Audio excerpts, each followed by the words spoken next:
en el chat del WhatsApp, que vuelva a poner otra vez. Saben que tienen que asistir, porque si no asisten, es más, ya dos tareas, y bueno, pues va a haber un problema por ahí. Entonces hay que tener mucho cuidado con esto, ¿no? Sí. Bueno, sale, doctor. Entonces, pues vamos a empezar, ¿no?, con la clase, y aquí ya tenemos la imagen. Bien. ¿Están viendo o no están viendo? Espérenme, porque me fui a ver cuántos participantes hay. Ya está. ¿Ya está? Ok. Entonces ya estamos, vamos entonces a comenzar. Y habíamos mencionado la clase pasada, o sea, el día de ayer, que nos vamos a valer de herramientas, de 4 herramientas para lograr la anestesia a un bajo costo con una detección rápida, pero tenemos que saber leer a nuestro paciente. Saber leer al paciente es saber en qué estatus se encuentra nuestro paciente, de profundidad, relajación y analgesia, para que podamos intervenir. Entonces, saber el estatus en cuestión de reflejos es saber el grado de relajación muscular, la profundidad anestésica y el grado de analgesia, para que nosotros podamos intervenir al paciente. Es muy importante. Entonces, la primera herramienta constaba de la detección y de que nosotros supiéramos los intervalos normales de las constantes fisiológicas y dónde se iban a tomar. A manera de resumen, la primera herramienta era la toma de constantes, que es frecuencia cardíaca, pulso, frecuencia respiratoria, tiempo de reflujo capilar, tiempo de sangrado, tiempo de coagulación y temperatura. Y habíamos mencionado que en clase ya en un quirófano, mientras no contaran con un monitor de signos vitales, que son caros, están arriba de los 20 a 25 mil pesos. Entonces, pero hay oxímetros de pulso. Esos oxímetros de pulso se pueden poner en la lengua y van a medir la saturación del oxígeno y el CO2. Entonces, con un oxímetro de pulso, pues es más fácil medir la saturación. Pero de cualquier manera, si ustedes no tuvieran el oxímetro de pulso, las constantes que sí deben de tomar es la frecuencia cardíaca, la frecuencia respiratoria y el tiempo de reflujo capilar. Son las mínimas indispensables para tomar y que lleven una anestesia a buen término, ya sea inhalada o ya sea fija. Entonces son los mínimos: frecuencia cardíaca, frecuencia respiratoria y tiempo de reflujo capilar. La temperatura no es una constante vital en el sentido que un animal anestesiado, lo primero que es la frecuencia respiratoria, no se para el corazón. Un paciente que inclusive que llegaran a eutanasiar, que sea candidato para eutanasia y que ustedes pasen una dosis de anestesia, lo primero que se para no es el corazón, lo primero que se va a detener es la frecuencia respiratoria, y hasta eso ni siquiera se detiene de golpe, sino que va descendiendo la frecuencia respiratoria por minuto, y habíamos dicho que el mínimo compatible con la vida es 5. Ya habíamos mencionado que la frecuencia respiratoria en el caso del perro es de 10 a 30 y en el caso del gato es de 24 a 42. Entonces, tenemos muchos elementos de juicio bajo un procedimiento anestésico para que nuestro paciente no fallezca. Y el primero es la respiratoria. La primero es la frecuencia respiratoria. Si su paciente está respirando, no hay ningún problema. Aún si no estuviera respirando, el corazón sigue latiendo, salvo que ustedes por un descuido no se den cuenta que su paciente está respirando, se va a morir. Eso es obvio y lógico. Entonces aquí lo que debemos tener en cuenta nosotros es que el paciente esté respirando. Es uno de las constantes fisiológicas que nosotros debemos de tomar. Eso es importantísimo que nosotros lo hagamos. Esa es la primera herramienta, la toma de constantes fisiológicas y ver los intervalos normales. Es la primera herramienta. Ya habíamos mencionado que no cuesta nada. O sea, ¿qué cuesta? Si van a tomar temperatura, un termómetro rectal, que puede ser mercurial o digital, un estetoscopio, y si son tienen ustedes la precaución de poner un estetoscopio esofágico. Hay de diferentes medidas, hay delgaditos para perritos tan pequeños como un chihuahueño o fauna silvestre, que es un estetoscopio muy delgadito, con una bula muy pequeña, muy delgada, o los estetoscopios para humanos, para adultos, que nos sirven para perros de cualquier tamaño. Un perro de 80 a 90 kilos nos sirve perfectamente bien un estetoscopio y pueden tomar las constantes a distancia. Y esas constantes pueden tomarlas hasta 1 metro de la mesa de cirugía, las pueden tomar. Ustedes el estetoscopio, le quitan la campana y conectan el estetoscopio esofágico. También lo vamos a ver durante la práctica virtual que vamos a hacer al hospital. Lo que se me pasó decirles antes de ver la siguiente herramienta es que otra de las 2 formas de tomar la frecuencia respiratoria es una, van a tomar ustedes un masking tape o una tela adhesiva y le van a arrancar unos pelitos, unos pelos de su paciente y los van a pegar en un extremo de la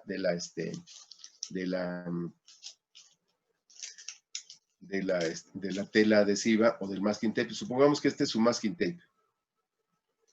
Arrancan pelos y los pelos los pegan, los van a pegar. Aquí pegan los pelos. Donde está la jeringa van a pegar los pelos, esos son pelos. Y entonces, ¿qué va a pasar? Van a poner ustedes en el plano nasal, la van a pegar a su paciente así, y aquí están los pelos. Cada vez que se mueva los pelos, es la frecuencia respiratoria que va a tener su paciente. Es una forma muy sencilla, muy sencilla, y a distancia pueden tomar la frecuencia respiratoria de esta manera. Pueden estar viendo cómo el paciente respira. Otra de las formas es ver los movimientos tóraco-abdominales.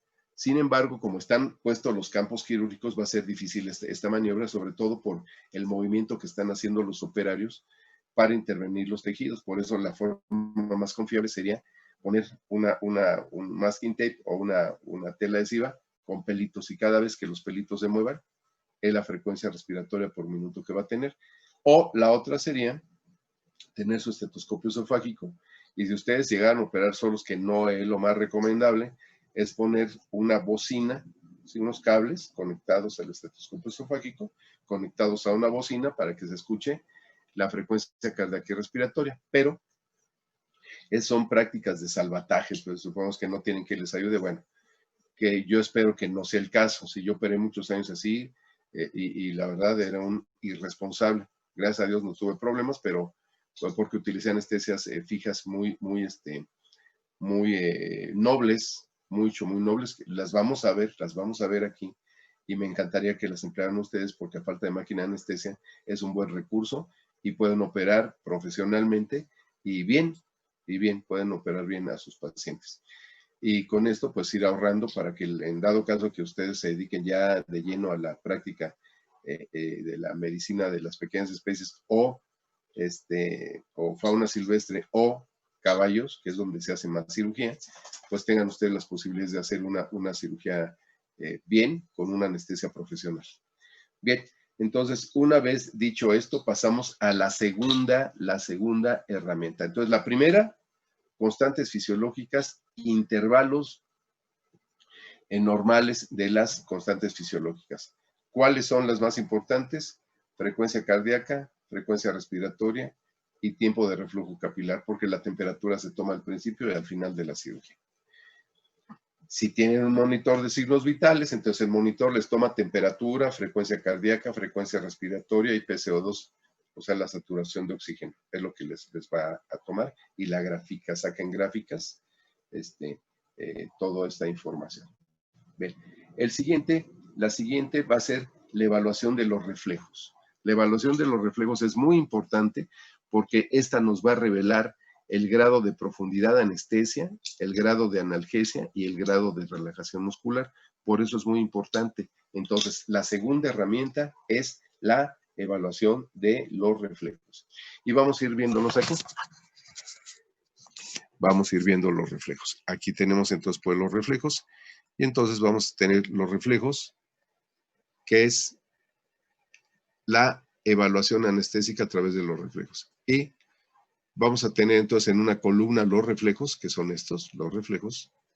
En otra vamos a tener el grado de relajación muscular, el grado de profundidad anestésica y el grado de analgesia. Aquí los vamos a tener: relajación muscular, profundidad anestésica y grado de analgesia, o sea, pérdida del dolor. Tenemos los siguientes reflejos. Tenemos el reflejo masticatorio, que es de los músculos maceteros. Una vez que podemos aperturar la cavidad oral, que está bien relajado, vamos a vencer el reflejo de la deglución al abatir la epiglotis y poder pasar la sonda a través de la tráquea. Se llama reflejo deglutorio. Vamos a tener otro reflejo donde nosotros vamos a acercar la yema del dedo índice en el canto medial de los párpados y vamos suavemente a tocar las pestañas. Y al tocar las pestañas, el animal debe parpadear si es que no está bien profundo anestésicamente. Se llama reflejo palpebral porque es el cierre de los párpados. Luego vamos a tener otro reflejo que normalmente no se toma porque las pupilas tienden a dilatarse, tienden a ser midriáticas en algunas etapas y planos de la anestesia. No es un reflejo confiable, pero es uno de los reflejos que pueden estar evaluándose durante la anestesia, ese reflejo pupilar, pero no es el más usual. Luego tenemos otro reflejo de dolor, que es el reflejo corneal. La córnea está ricamente inervada y ustedes a través de un cotonete pueden tocar la córnea, pueden dar un golpecito a la córnea con el cotonete y acuérdense que el séptimo músculo, que es el retractor del globo ocular, va a hacer que el globo se eche para atrás por el dolor que le causa el tocarlo con la córnea. Se llama reflejo corneal, que tampoco se toma desde el punto de vista de la evaluación anestésica para los reflejos. Luego vamos a tener un reflejo que sí se toma en cuenta, estos dos últimos reflejos que nos revelan el grado de dolor y profundidad anestésica, sobre todo el interdigital. El interdigital consiste en tomar una pinza hemostática y entre las membranas interdigitales, sin tomar el miembro, o sea, el miembro estando el paciente en decúbito lateral o decúbito dorsal, ustedes van a tomar la pinza, van sin tocar la patita, sin tocar los miembros, porque anticipan la reacción. Si tocan el miembro del paciente no está profundo, va a recoger la patita, la va a retraer. Para evitar eso, estando el paciente en decúbito lateral o decúbito dorsal, van a tomar la pinza, la van a acercar a las membranas interdigitales y van a apretar la pinza suavemente para ver si hay una reacción positiva donde el paciente va a mover por signo de dolor, va a mover los dedos, los va a contraer, los va a relajar. Ese se llama reflejo interdigital. Luego sigue otro reflejo, que es el reflejo cutáneo. Reflejo cutáneo, pues se mide a través de colocar las pinzas de campo o las pinzas de Backhaus para colocar los dos campos, el campo cefálico con los campos laterales y el campo podal o sábana de pies con los campos laterales, y acuérdense que esta pinza va a pellizcar la piel donde se aplique. Por eso es un reflejo que nos revela grado de analgesia.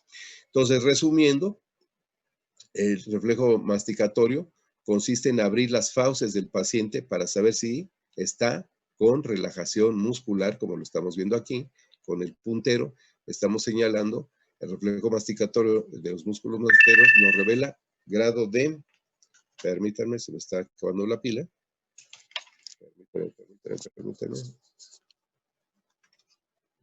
Permítanme.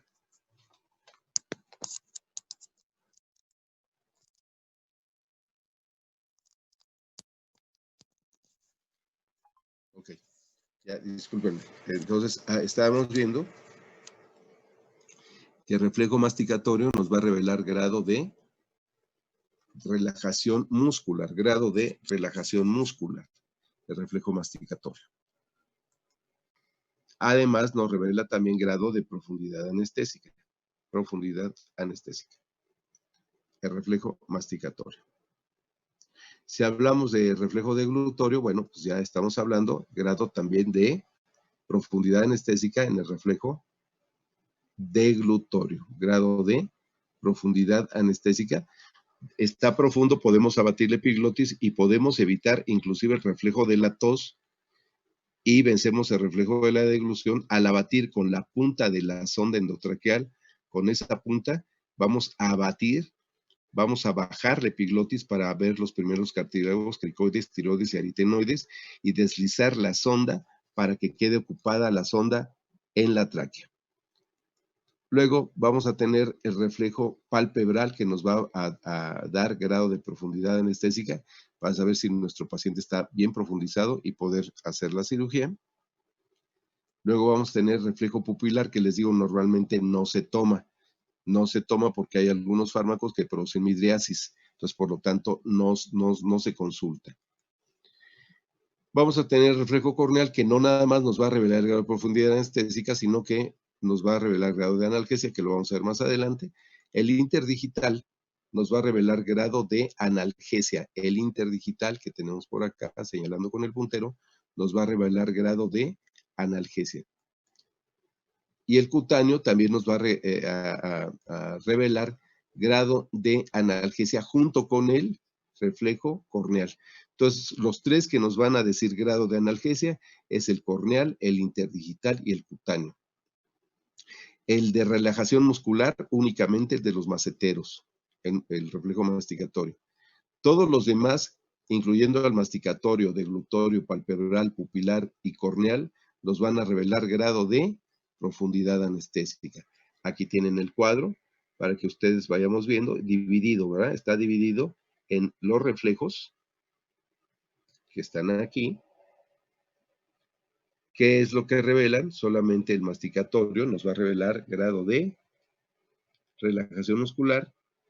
Los demás nos van a revelar grado de profundidad anestésica y solamente los últimos tres, que es el cutáneo, interdigital y corneal, el grado de analgesia. Vuelvo a repetir, ¿cómo se toma el reflejo de los músculos maceteros o de la masticación? Muy fácil, tienen que abrir las fauces con sus dos dedos, las yemas de los dedos índices de la mano derecha e izquierda, aperturan el hocico, obviamente debe estar anestesiado. Y el grado de relajación, si es mucho o poco, lo van a ver ustedes aperturando las fauces con los dedos. El de la deglución, una vez que aperturan las fauces, que tenemos buen grado de relajación muscular, entonces pasamos la sonda endotraqueal para posicionarle la tráquea. Con eso se dice, vencemos el reflejo deglutorio. Luego el palpebral consiste con la yema de su dedo índice, o si son derechos, diestros, si son zurdos, con la yema del índice del dedo izquierdo, van ustedes a acercar esa yema al canto medial de los párpados. Si el paciente cierra los párpados es positivo, si no es negativo.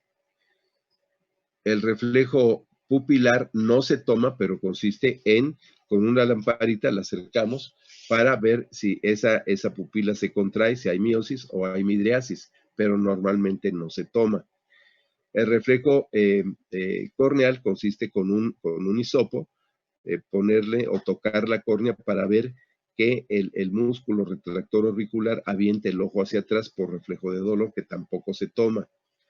El reflejo interdigital sí se toma y consiste con unas pinzas hemostáticas, acercarla a las membranas interdigitales y cerrar las pinzas sin cerrarlas totalmente porque produce necrosis, para ver si los dedos se contraen y se relajan, en cuyo caso es positivo y nos revela que no hay un buen grado de analgesia, hay que profundizar para poder intervenir al paciente porque nos refleja dolor, al igual que el cutáneo. Ustedes nunca podrían poner los campos si el paciente no está lo suficientemente profundizado para producir un buen grado de analgesia.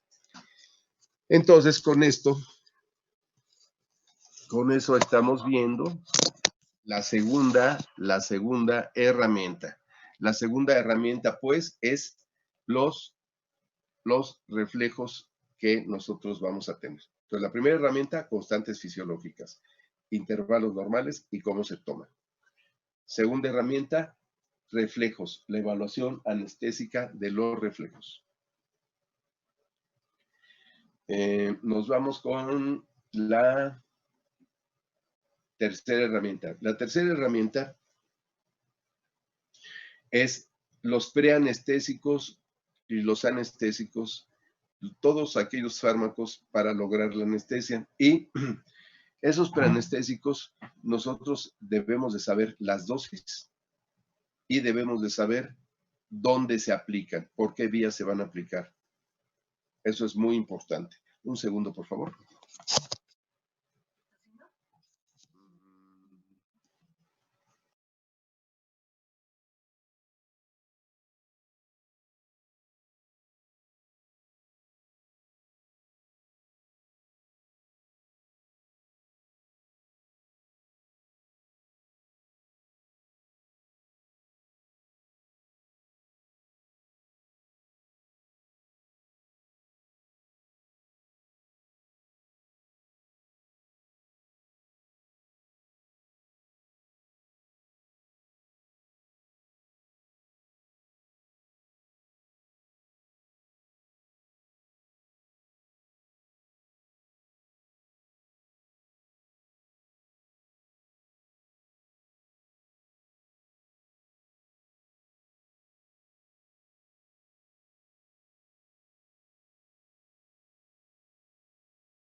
Mil disculpas, mil disculpas. Es que aquí en casa de ustedes tengo un perrito que operé la semana pasada. Ya luego les platico de mi perrito, porque no es tema de la clase, pero en un break les digo qué pasó. Bueno, entonces, la tercera herramienta es el empleo de fármacos preanestésicos y anestésicos. Deben saber vías de administración y las dosis. Ahora, hay dosis que son los llamados coloquialmente caballitos de batalla. Los caballos de batalla no es otra cosa más que se sepan, ¿no? Los fármacos, ¿no? Pentobarbital, 28 a 32 miligramos por kilogramo. Penicilina, 11 a 22 mil unidades internacionales de penicilina. Ketamina, de 5 a 25 miligramos por kilogramo. En gatos, de 20 a 25 miligramos. Entonces, si ustedes ya dominan algunas dosis, no tienen ningún problema. ¿Se recuerdan ustedes qué les había sugerido yo para que tuvieran ustedes todos sus fármacos en fotocopia e hicieran su tumbaburros? ¿Se acuerdan qué les dije yo? ¿Cuál libro era? ¿Alguien por ahí lo sabe? ¿Se recuerda? Hasta les enseñé el libro.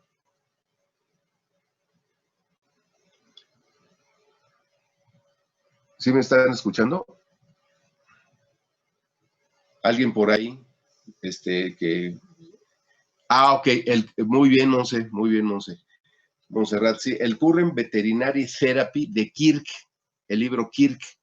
En las últimas páginas, en las páginas de color negro o de color gris, le sacan fotocopia a todas las drogas, Viene la base química, el nombre comercial, la vía de administración y las dosis en perros y gatos. Básicamente vienen perros y gatos.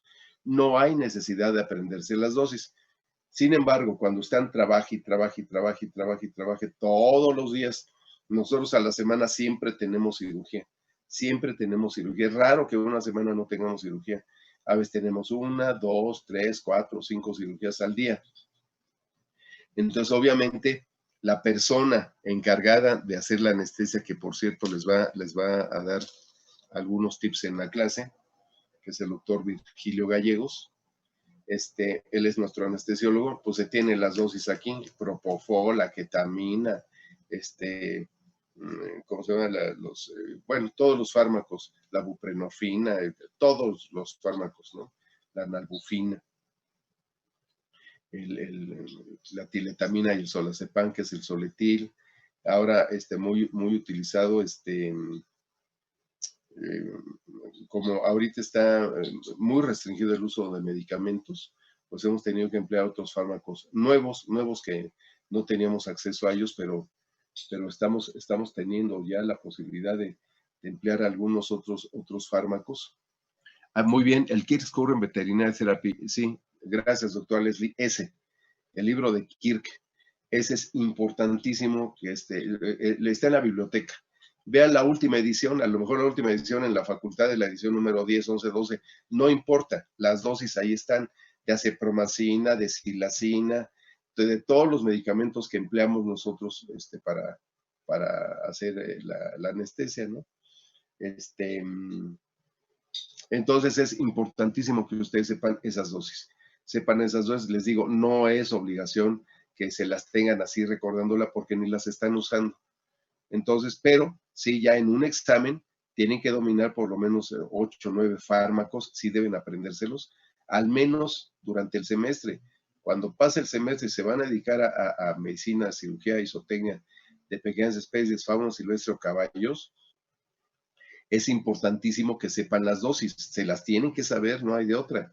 Nombre comercial, base química, vía de administración y dosis, es muy importante. Entonces, les voy a pasar un cuadrito, este cuadrito que tenemos por acá.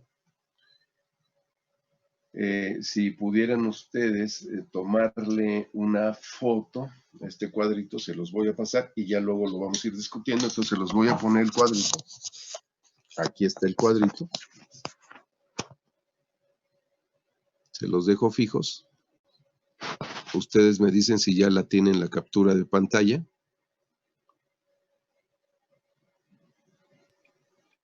Doctor, como que no se ve muy bien lo que hay al lado izquierdo. Lado Entonces, izquierdo. no sé si... A ver, espérame. por ahí, por ahí. A ver. Usted me dice, doctor. ¿Ahí estamos? Ahí. Ahí estamos. Entonces, si pudieran tomarle foto, compañeros.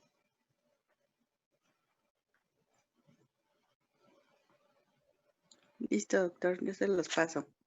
Ok, muy bien. Entonces, vamos a ir discutiendo, miren. Vamos a ir hablando. Existen preanestésicos. ¿Qué es un preanestésico? Es una sustancia que se utiliza antes de una anestesia con fines exactamente de analgesia y de profundidad anestésica para producir anestesia o efecto sumatorio con los fármacos que se utilizan como anestésicos, ¿me explico? Entonces, una preanestesia no va a ser un antibiótico que pongan antes de una cirugía porque sospechen que hay una septicemia, ese no es un preanestésico. La condición que debe tener un preanestésico es que debe estar referido a la analgesia, a la relajación muscular o a el grado de profundidad anestésica que se pueda tener como efecto sumatorio al utilizar un anestésico. Les voy a dar un ejemplo claro y lógico.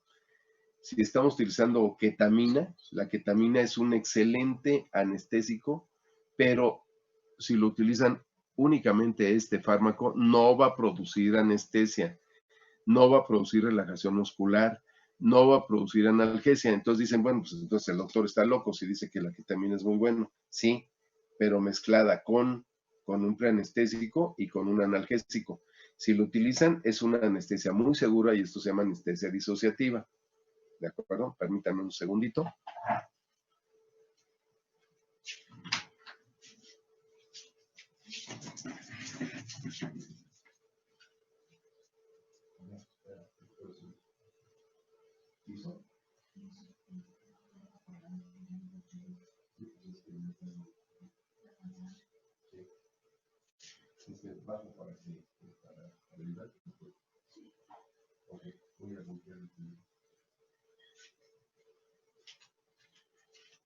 Un segundito.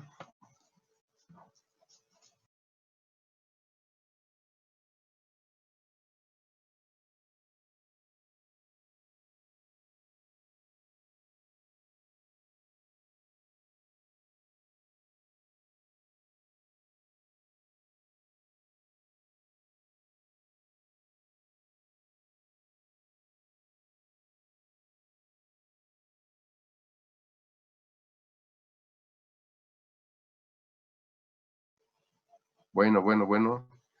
Ya iniciamos otra vuelta. Ya estamos de regreso. Discúlpenme. Es que sucede lo siguiente. A ver, les digo rápidamente para que les comparto. Tengo un perrito que es mío. Bueno, siempre hemos tenido perros aquí en casa de ustedes toda la vida, toda la vida. Desde antes de casarme ya mi esposa tenía sus perros y yo tenía los míos. Ahorita tengo un perro, es un Schnauzer mediano, que es mi raza. Entre paréntesis, es mi raza, el Schnauzer mediano. Es un perrito que tiene 12 años. Ahora el día 6 cumple 10 meses, 12 años, 6 meses, pero es cardiópata. Y es cardiópata por herencia. Y ya lo he operado este año, había estado medicado para el corazón. Habíamos estado medicándolo para el corazón. Aquí está su medicamento, que es el Betmedin. Ajá. Y bueno, he estado medicado todo el tiempo, pero el problema es de que estuvo con poliuria y polidipsia muchos meses, pero hasta que este año no vimos el doctor que nos hace los ultrasonidos y los electros y los ecos, hasta que no vimos que estaba en condiciones, que fueron casi 4 meses de tratamiento, se operó porque tenía adenomas perianales. Entonces lo castramos y lo castré, porque yo, mis animales, el que los opera soy yo. Lo castré y le quité los adenomas perianales. Pero hace unos días empezó a sentirse muy mal, empezó a tener septicemia y a quejarse y a caminar encorvado y a vomitar y a tener diarrea recurrente, todo esto. Me lo llevé, le hicimos el ultrasonido y encontramos una zona cavitada en el abdomen caudal, dorsal, caudodorsal, posterior o caudal al riñón del lado izquierdo. Pensamos que era un tumor, pensamos que era un linfoma. Entonces, pues no hubo otra más que abrirla y no había tiempo de medicarlo. Esto fue la semana pasada, entonces el viernes, pues decidimos entrar a operar. Entonces entré a operar y le hice la tiflectomía porque estaba reventado, estaba fracturado el ciego, se fracturó el ciego. Y con tanta suerte que tuvo, que el epiplón rodeó al ciego y taponó la fractura, es como una ruptura de apéndice, para que me entiendan, los perros no tienen apéndice, pero es eso, una ruptura de apéndice, se puede haber muerto de peritonitis. Entonces, aún sin medicación, como ha tenido alimentación de tipo natural, es un perro fuerte, aún para su edad y con un soplo 5/6, que es un soplo bastante fuerte, pues decidimos operarlo, darle la oportunidad, porque de otra forma se hubiera eutanasiado. Entonces lo operé, le hice la tiflectomía, quité ese pedazo que ya estaba inclusive tumorado, se va a mandar histopatología, el ciego estaba tumorado, no nada más estaba fracturado, sino estaba tumorado. Entonces le quité el ciego, le quité también el tramo de epiplón que estaba con esas células que probablemente sean células cancerosas. Y además, como le hicimos ultrasonido, pero también le hice una placa radiográfica y vimos que el vaso tenía un aumento del tamaño de un limón en la cabeza del vaso. Entonces, de una vez le hicimos la estectomía total. Entonces, fue una cirugía de 2 horas, casi media, y resistió muy bien. Entonces, pues ahorita está en convalecencia, ¿no? Pues me lo traje el día de ayer aquí a casa de ustedes porque se estaba deprimiendo mucho en el hospital y pues ya prácticamente había salido, gracias a Dios, muy bien de la cirugía. Ahorita está bien, entonces pues ahorita tenemos un jardincito comunal aquí donde tengo casa de ustedes y entonces ahorita mi esposa lo sacó al baño, ¿no? Entonces pues ahorita están bien. Yo normalmente duermo con mis perros, duermo con 4 perros aquí tengo mi estudio y al lado está la recámara, entonces duermo con mis perros, ¿no? Y mis gatos, también tengo unos gatitos. Entonces, bueno, por eso disculpen las interrupciones que tenemos, pero tenemos un paciente convaleciente ya viejito, ancianito. Entonces, pues hay que estarlos aquí al baño. Bueno, entonces una vez hecho este breviario cultural, y bueno, por cierto, somos de participantes, ahorita estamos con 14 participantes, bueno, es más que ayer estábamos con 11, ahorita somos 14, nos hacen falta 8 participantes más, 8 alumnos, entonces, por favor, procuren rescatarlos. Yo no tengo los teléfonos de todos, sino con todo gusto, pero ahí estamos bien. Entonces, los preanestésicos, miren, Hay un preanestésico que es la atropina, que es uno de los fármacos. La doctora les va a pasar esa foto. Es la atropina. La atropina es un anticolinérgico. Era usado de rutina, ampliamente era usado, sin embargo, era usado en los años 70, 80 y 90. El paciente que se operaba en la facultad, que eran los perros que se operaban, se les pasaba sulfato de atropina por vía subcutánea, intramuscular o intravenosa, dependiendo la acción que queramos. Una aplicación inmediata es intravenosa, una aplicación mediata es intramuscular, y una acción que se va a prolongar, pero no es inmediata, es mediata tardía, es subcutánea, dependiendo lo que nosotros queramos. Por ejemplo, un paciente que no sea cardiópata, pero que esté entrando en bradicardia, se le debe aplicar atropina, sobre todo si están utilizando barbitúricos o están utilizando medicamentos del tipo el propofol, que normalmente pueden causar apnea, y además algunos otros medicamentos como la silacina, que es altamente hipotensor, o algunos fenotiazínicos, que son hipotensores.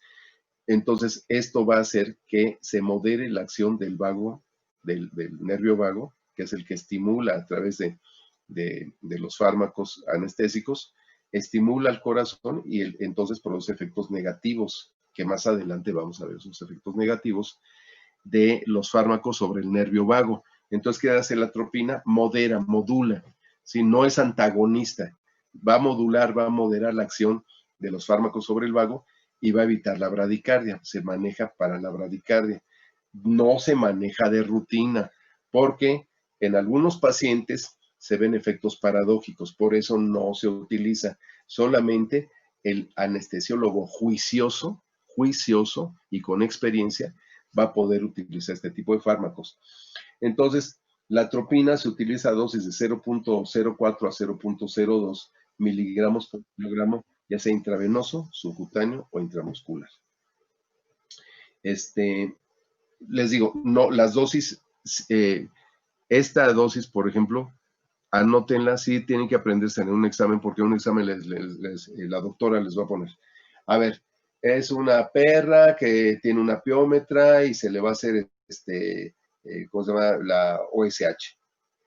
Es una perra de 17 kilos, 500 gramos, de tantos años. Médiquela, ponga nombre del preanestésico, el anestésico o los anestésicos, o la mezcla de anestésicos, una anestesia balanceada, ponga su mezcla, o ponga el gas en qué porcentaje lo va a pasar, nombre comercial del gas, base química del gas, vía de administración y cuánto le va a pasar. Entonces tienen que dosificar, tienen que aprender a dosificar. De hecho, la doctora el siguiente martes van a tener toda la clase, me gustaría dejársela a las 4 horas, para que vean anestesia inhalada y dosis. La doctora les va a hacer ejercicios de dosis para que sepan dosificar. Saber dosificar no nada más es de anestesia, es de clínica, porque en la clínica deben ustedes utilizar muchos fármacos, muchos antibióticos, antipiréticos, en fin, una cantidad enorme de fármacos. Y estos fármacos se complican cuando ustedes van a hacer tratamientos oncológicos, porque ya no es por kilo de peso, es por metro cuadrado de superficie corporal. Entonces, si no saben lo básico, pues no podemos avanzar en lo más complicado. Por eso es importantísimo. Ahora recuérdense en la máxima de Samuel Hahnemann, que era el homeópata: no hay enfermedades, hay enfermos. Por lo tanto, un paciente, aun siendo de la misma camada, aun siendo gemelos idénticos, pudiera no reaccionar bien a una anestesia como otro. Por eso hay algo que se llama idiosincrasia, que es la respuesta individual de cada uno de los pacientes para reaccionar ante diferente fármaco. Eso se llama idiosincrasia. Es la respuesta la respuesta individual de cada paciente para reaccionar en forma individual a cada uno de los fármacos. No hay un paciente que reciba las cosas igual, ¿sí? Por eso, cuando veamos más adelante en cuanto a experiencia, los tratamientos son individuales, porque no hay enfermedades, hay enfermos, no hay enfermedades, no están clasificados así. Este tiene parvovirus, tiene P de parvovirus, este tiene M de moquillo, tiene T de tos de las perras. No, no, no. hay pacientes con cuadros múltiples. Entonces, por lo tanto, el tratamiento va a ir dirigido, va a ser individualizado para cada paciente. Para cada paciente. No hay un tratamiento uniforme. No somos cuadrados nosotros en medicina. Tenemos que aperturarnos, tenemos que tener un gran sentido común y lógica, sentido común y lógica de hacer las cosas. ¿Sí? Acuérdense que en cirugía estamos viendo que existe un orden lógico. ¿Sí? Cuando vimos instrumental y cómo vestía el paciente, se hace en un orden lógico. Igual la medicina debe ser una ciencia que al ser inexacta debe prevalecer el sentido común y la lógica, aunado a la experiencia. Muy bien, entonces, normalmente el anticolinérgico, que es el preanestésico atropina, normalmente no se utiliza, sobre todo en pacientes cardiópatas y más adelante lo vamos a mencionar. Luego están los tranquilizantes, los sedantes y los analgésicos que se utilizan como preanestésicos antes de una anestesia y para potencializar los efectos de la anestesia. Cuando yo potencializo el efecto de un fármaco que es un anestésico, a la vez que lo estoy potencializando, al disminuir la dosis, evito los efectos secundarios indeseables de ese anestésico que siendo utilizado solo va a producir efectos como apnea, puede producir taquicardia, puede producir bradicardia, puede producir salivación, en fin, una serie de detalles que puedo tener como consecuencia de estos detalles, pues voy a arriesgar la vida de mi paciente. Para evitar eso, utilizo entonces los tranquilizantes, los sedantes o los analgésicos. Dentro de los tranquilizantes tengo o se agrupan en tres grandes grupos: los tranquilizantes mayores, los tranquilizantes medios y los tranquilizantes menores. Los tranquilizantes mayores también se les denomina fenotiacinas.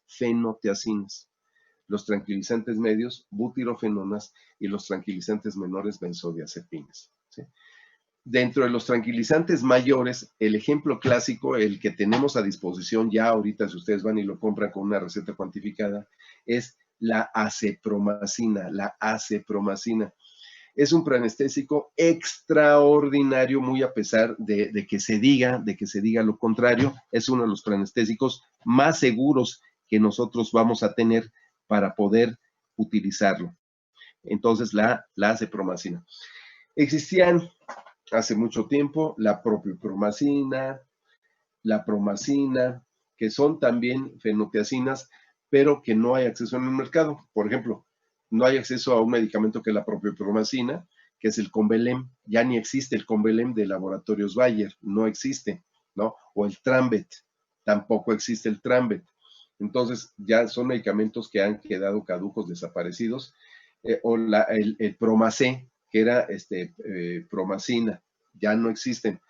¿Cuál existe y que pueden encontrar de inmediato de laboratorios? Betoquinol, la cepromacina. La cepromacina también viene con el nombre de Calmivete en tabletas, pero no lo utilizamos. Se utiliza más que nada como un tranquilizante o ansiolítico en los viajes de los animales, cuando los transportan, pero nosotros aquí lo vamos a utilizar en nuestros pacientes, inclusive en la vida diaria, lo pueden utilizar con el nombre de acepromacina. En dosis de 0.05 a 0.1 miligramos por kilogramo, ya sea por vía intramuscular o por vía intravenosa. Ahora, eso en el caso de las fenotiacinas. Fenotiacinas, acepromacina. Dosificación 0.05 a 0.1 miligramos por kilogramo por vía intravenosa o intramuscular. Subcutánea no se utiliza subcutánea. Luego tenemos las butirofenonas. Las butirofenonas es el llamado Innovarbet, que no es otra cosa más que una mezcla de droperidol. Ahora hay unos medicamentos que están entrando y se consideran altamente, ¿cómo se dice?, adictivos para los jóvenes, ¿no? Ahorita que hay mucha drogadicción. ¿Sí se recuerda, doctora, cómo se llama? Empieza con la letra F. Con F. Sí, que está entrando por todas las fronteras, es más, se produce en México y produce muchísimo daño. A ver, ¿alguien se De acuerda? ¿El grupo de las butirofenonas Sí, o de en las, general? no, de las butirofenonas. Ay, ¿cómo se llama? Empieza con F. Espérame, me agarró A ver, a ver. en la... Que es el Innovarbet. El Innovarbet tiene droperidol con fentanilo. Entonces es F de fentanilo.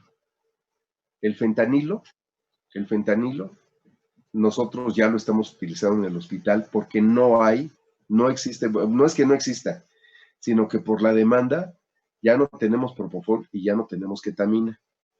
Desde hace un mes estamos consumiendo estamos consumiendo fentanilo con un excelente, es más, nunca habíamos utilizado el fentanilo, lo confieso.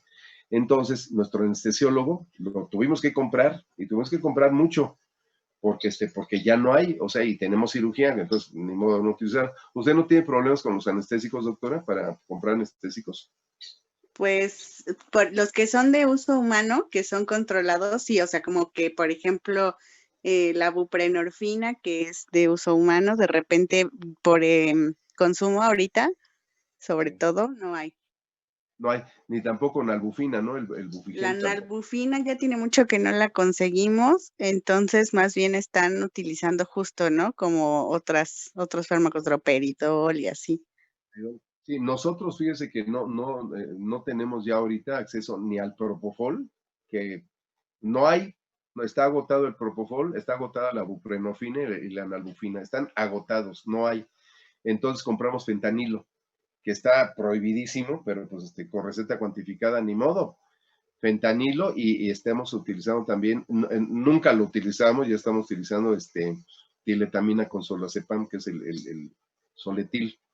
A mí no me gusta, pero pues es lo que hay. Entonces, lo que haya, pues hay que utilizarlo.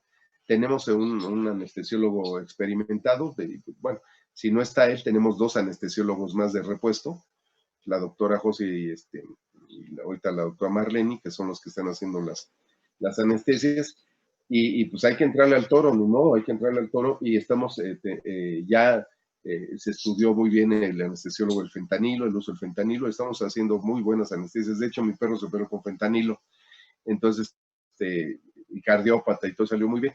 Entonces aquí más adelante les voy a dar una máxima que también se debe tener en cuenta. Muy bien. ¿Ese es el que decía, doctor, el fentanilo? Fentanilo, ¿no? Fentanilo No es el sé, que, el que me decía que era con F, de Innova Pharma. sí, Ah, muy sí bien. es el fentanilo unido con el droperidol se llama Innovarbet. Sí, El Innovarbet es un producto que en Estados Unidos, este, que en Estados Unidos se utiliza mucho, se utiliza muchísimo, se llama, bueno, en México es el droperidol. sí, Con el el, droperidol sí es como de uso un poco más común y el fentanilo aparte. Y ese también como nota mental se usa muchísimo en caballos, el droperidol, sí, el fentanilo. el droperidol, se utiliza, que es una butirofenona asociado con el fentanilo. El nombre comercial en Estados Unidos es Innovarbet. Sí, se puede utilizar solito el droperidol, solito, o asociado con el fentanilo, o el fentanilo solito asociado con los anestésicos. Sobre todo en anestesia combinada o balanceada, cuando se utiliza máquina de anestesia, nosotros utilizamos isoflorano. Podríamos utilizar también sevoflorano, pero es más caro. Y el isoflorano nos da un buen margen de anestesia. Yo empecé utilizando el metoxiflorano, que es el Pentrane, lo utilicé el metofano, el Pentrane lo utilicé varios años, luego se descontinuó, entró el alotano o flotano, que de hecho mi primer máquina de anestesia fue de alotano flotano, y lo utilicé 8 años, 9 años, y luego de ahí la cambiamos, cambiamos las mechas del vaporizador que yo tenía, y compramos una máquina nueva, y ahorita estamos utilizando, desde hace como 6 años, el isoflorano, el isoflorano. Bueno, pero eso lo van a ver con la doctora. Entonces, Ya vimos fenoteacinas, que es la cepromacina, ya vimos butirofenonas, que es el droperidol. No se aprendan la dosis porque realmente pues no hay mucho acceso. De todas formas está la dosis de 0.1 a 0.2 miligramos por kilogramo intramuscular, intravenoso subcutáneo, pero lo van a discutir esto con la doctora. Y luego las benzodiazepinas. Las benzodiazepinas tenemos el midazolam, el solazepam, el lorazepam, todos los derivados. El principal representante de las benzodiazepinas y que en algún momento hasta sin receta se vendió era el diazepam. El diazepam. El diazepam es un excelente medicamento, pero deben de tener mucho cuidado. El diazepam, de hecho, lo utilizamos nosotros mucho para los procesos convulsivos. Para los procesos convulsivos se utiliza mucho el diazepam. Y puede utilizarse mucho el diazepam con la ketamina, porque también, doctora, nosotros hemos tenido falta de proveeduría con la ketamina. No sé si usted tenga problemas con la ketamina que esté escasa. Pues con la de Pisa, porque ya ve que la iban a sacar de circulación, con la de Pisa sí no se consigue tan fácil, pero la que sí estoy consiguiendo normal es la de Aranda y la de Betoquinol, y con esas sin problemas. Bueno, luego me pasa a sus proveedores, ¿no? Por favor, Sí. porque... ¿no? Claro que sí. Gracias, doctor. Ese fue un comercial. Bien, entonces de aquí, pues el diazepam está en dos de 0.2 a 0.4 miligramos por kilogramo. Nada más, lo que sí, el diazepam es de administración muy lenta, muy lenta. Luego tenemos eso, entonces los tranquilizantes, tenemos fenoteacinas, butirofenonas y benzodiazepinas. Fenoteacinas, el ejemplo más representativo, acepromacina. Butirofenonas, el droperidol solo o asociado con el fentanilo. Las benzodiazepinas, vamos a tener los ejemplos más representativos, el midazolam, el diazepam y el solazepam. El solazepam puede estar asociado con la tiletamina, cuyo nombre comercial es el sol. Y aquí el solazepam con tiletamina es de 5 a 7 miligramos por kilogramo de peso por vía intravenosa e intramuscular, pero todas esas dosis, la doctora en su clase se las va a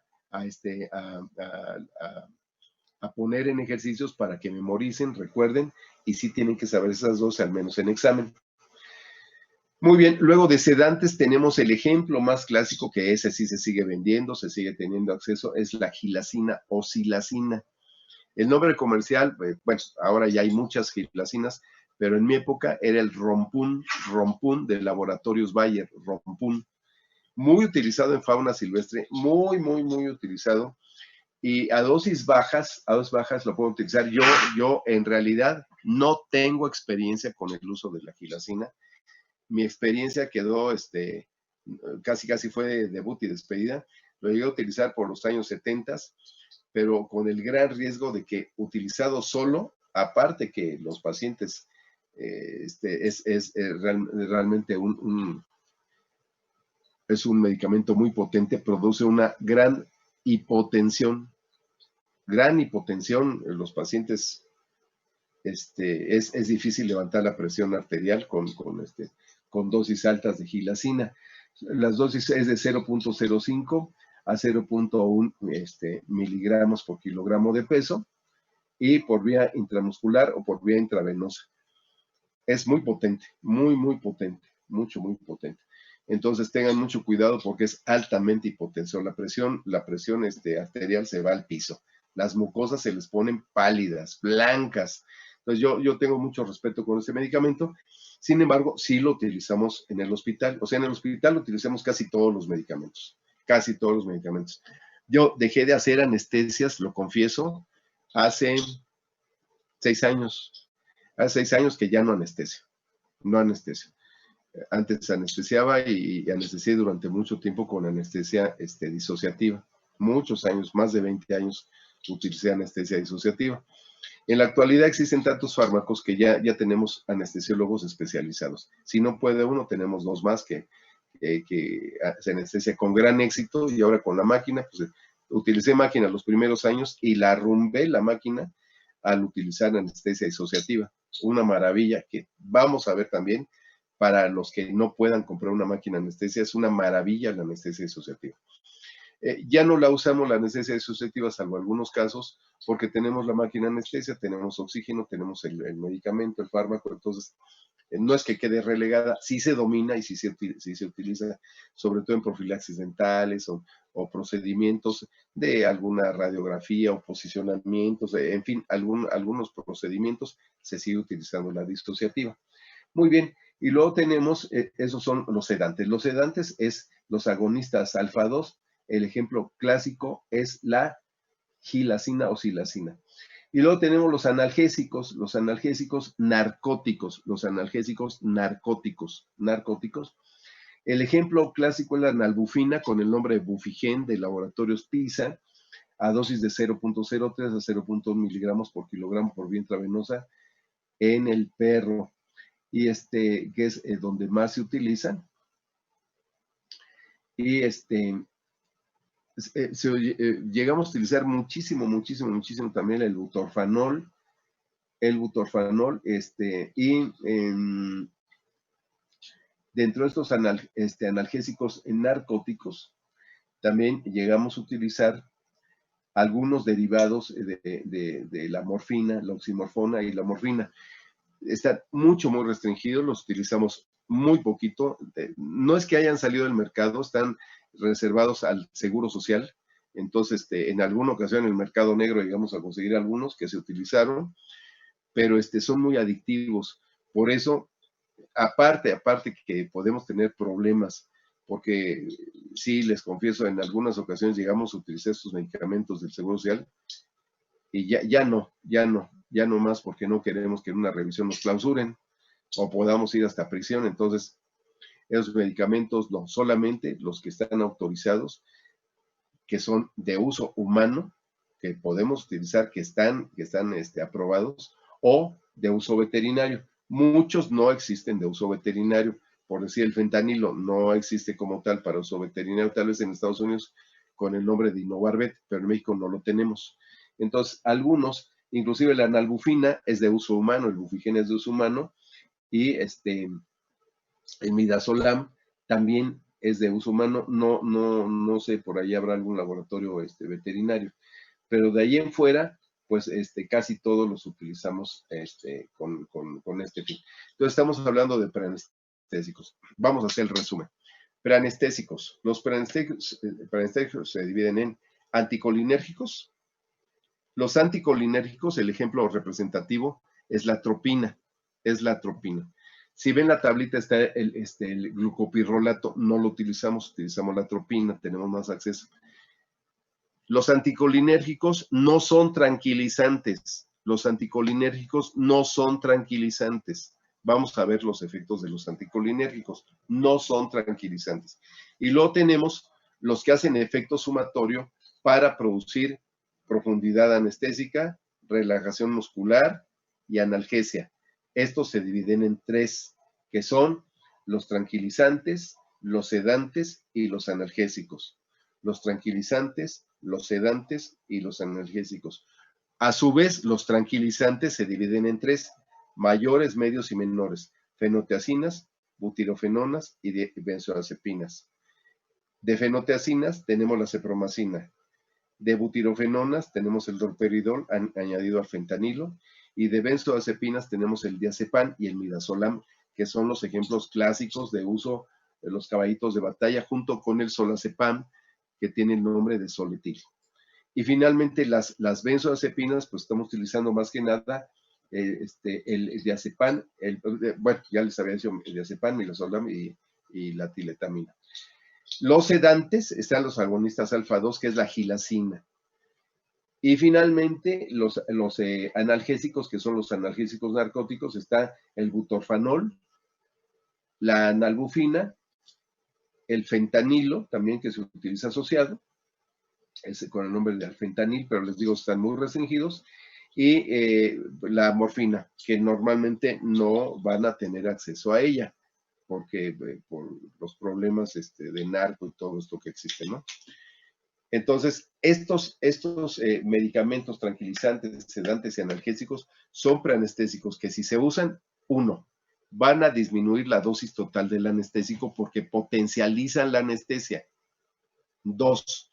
Los anestésicos que por sí solos no producen o relajación muscular o profundidad anestésica o analgesia, al utilizar estos preanestésicos, tranquilizantes, sedantes o analgésicos, potencializan la acción del anestésico, produciendo una excelente relajación muscular, un buen grado de profundidad anestésica y una excelente analgesia. ¿Me expliqué?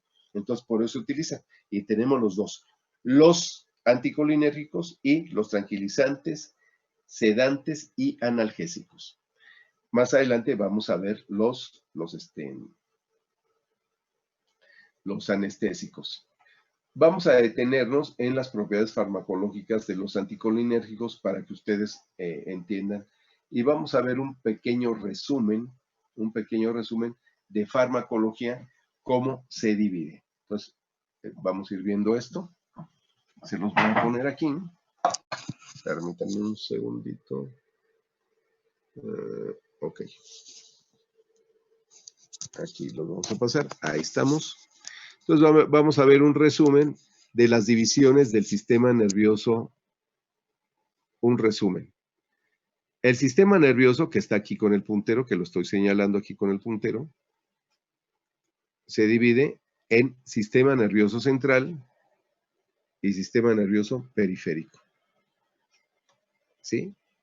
Es una revisión fisiológica la que estamos haciendo aquí. Sistema nervioso central, sistema nervioso periférico. A su vez, el sistema nervioso central se divide en encéfalo y médula espinal.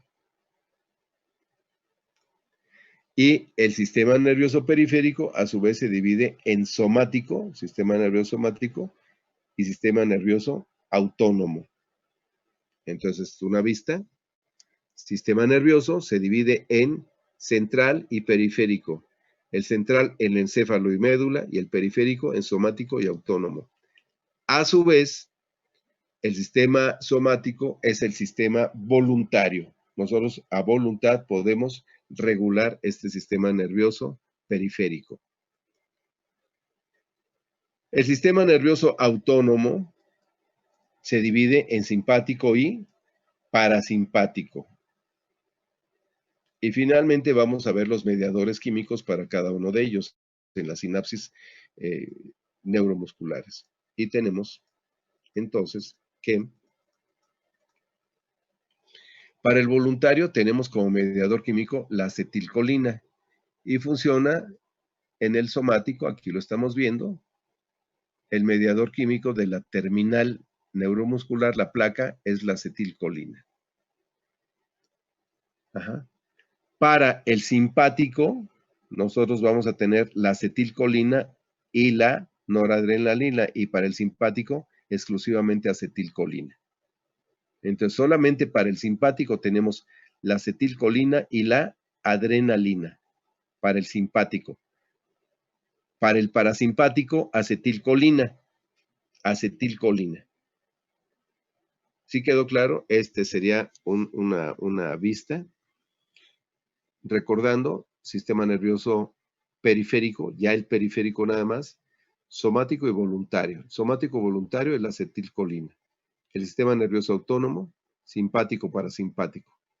El simpático, acetilcolina, noradrenalina. El parasimpático, solamente acetilcolina.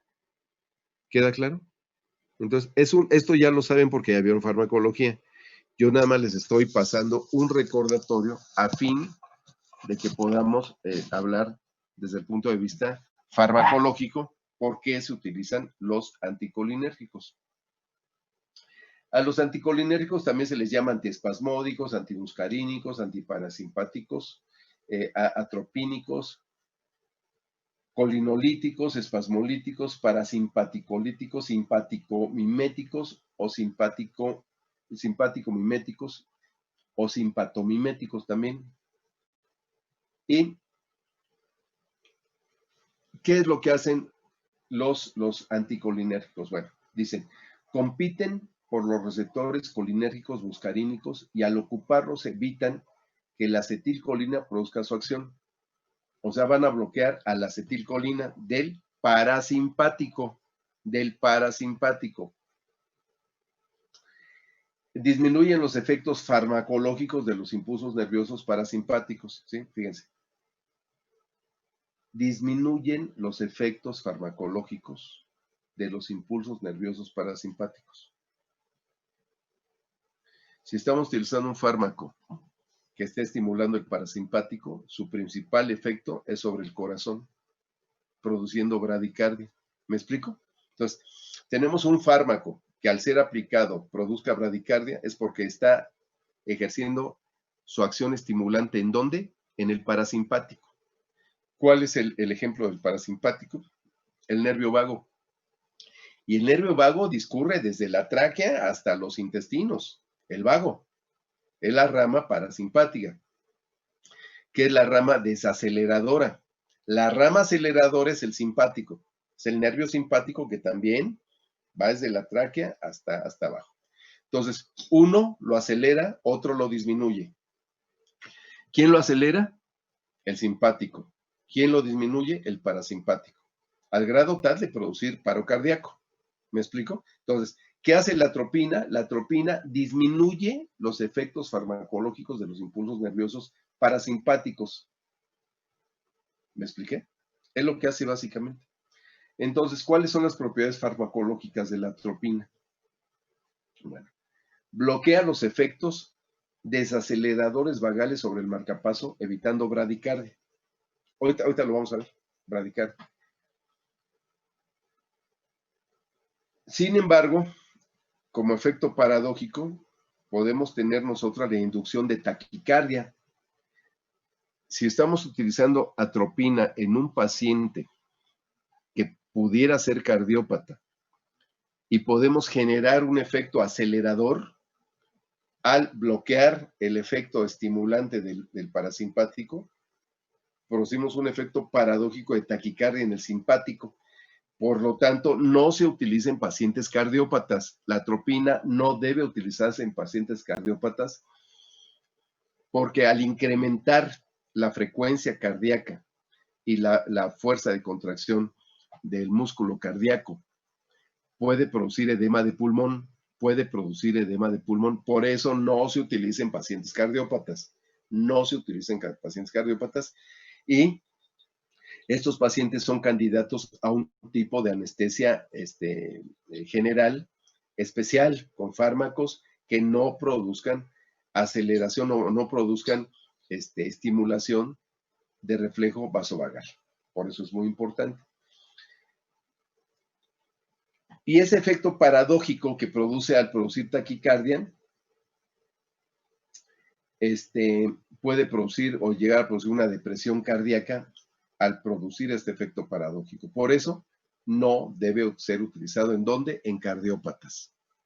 ¿Cuándo se utiliza la atropina? Cuando en un perro que no tiene un compromiso cardíaco, pueden estar utilizando la atropina cuando empieza a haber bradicardia, ¿sí? Si es de 60 a 180, en un pacientito, digamos un chihuahueño que esté en 170, 180, y luego baja a 120, y luego baja a 80, y luego baja a 60, pues deben aplicar. ¿Me explico? Vale. Vamos a ver ahora la influencia que tiene los fármacos sobre el vago para la actividad cardíaca.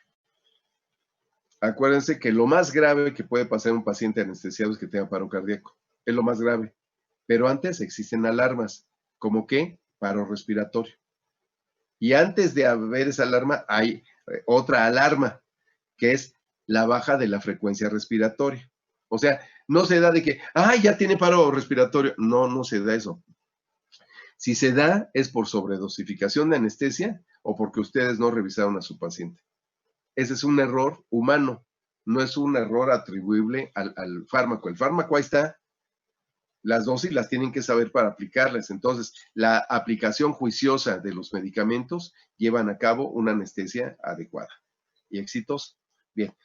Sin embargo, vamos a ver que muchos de los fármacos, y no nada más los fármacos, la manipulación que ustedes hagan de las vísceras también produce un efecto de estimulación vasovagal.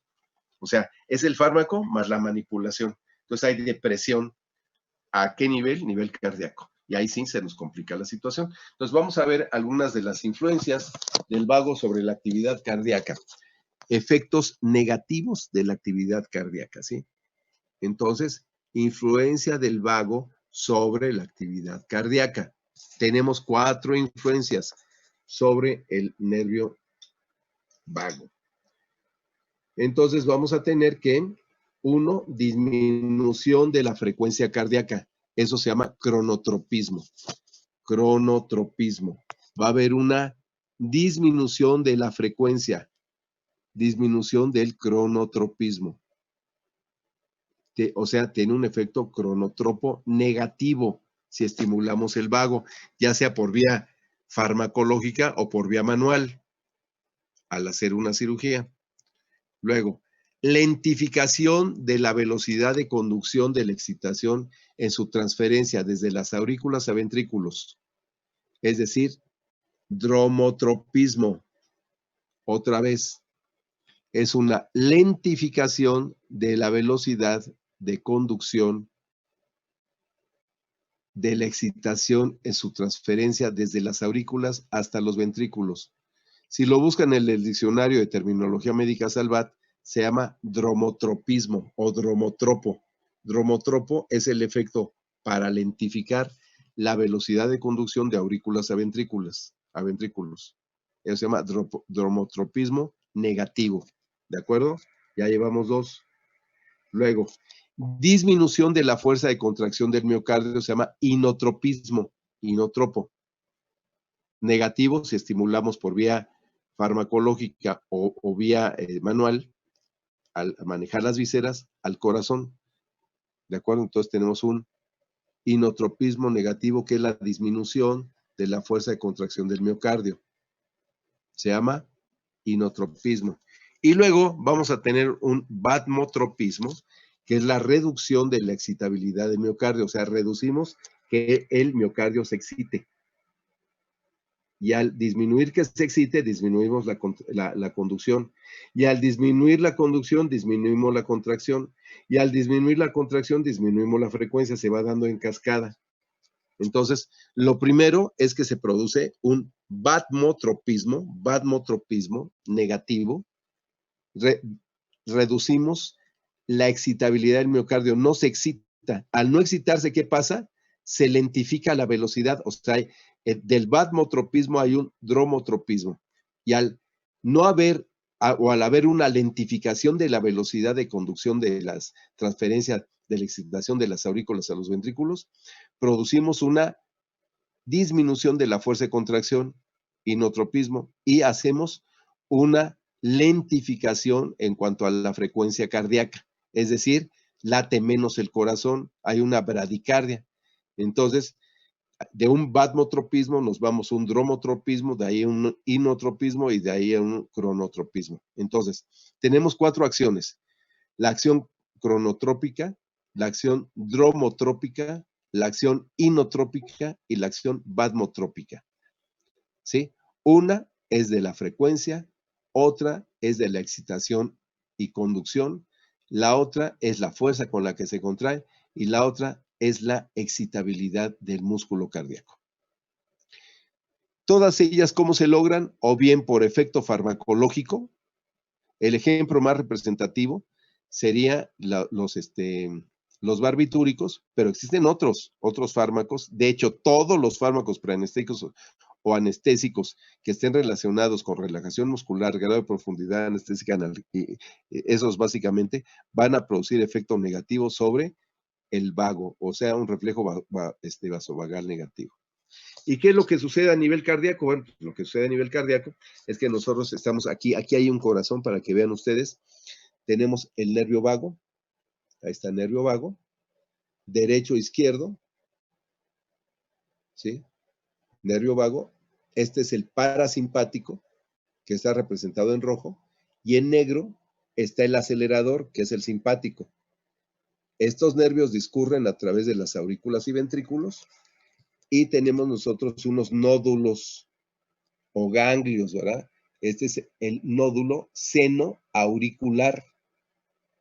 el nódulo aurículo-ventricular y las ramas de Purkinje con su haz de His, fascículo de His.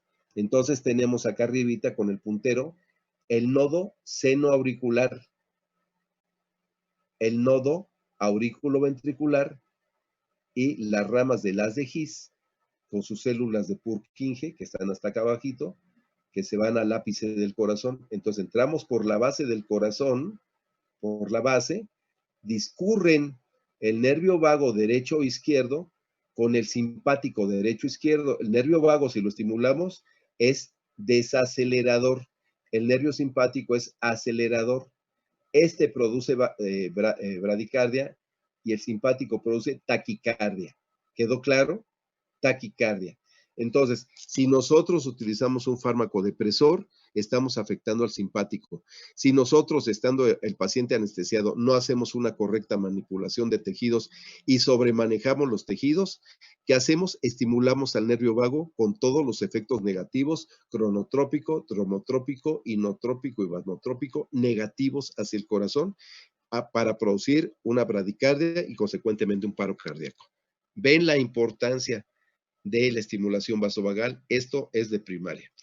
Y bueno, aquí tienen nuevamente, estamos hablando dónde se encuentran estos nodos, estos sensores de presión, son varoreceptores, que es el nodo senoauricular, el nodo aurículo-ventricular y los haces de His, el haz de His, con sus células de Purkinje, cómo van a entrar a cada ventrículo, de aurículas a ventrículos, o atrios, están situados en los atrios, ¿no?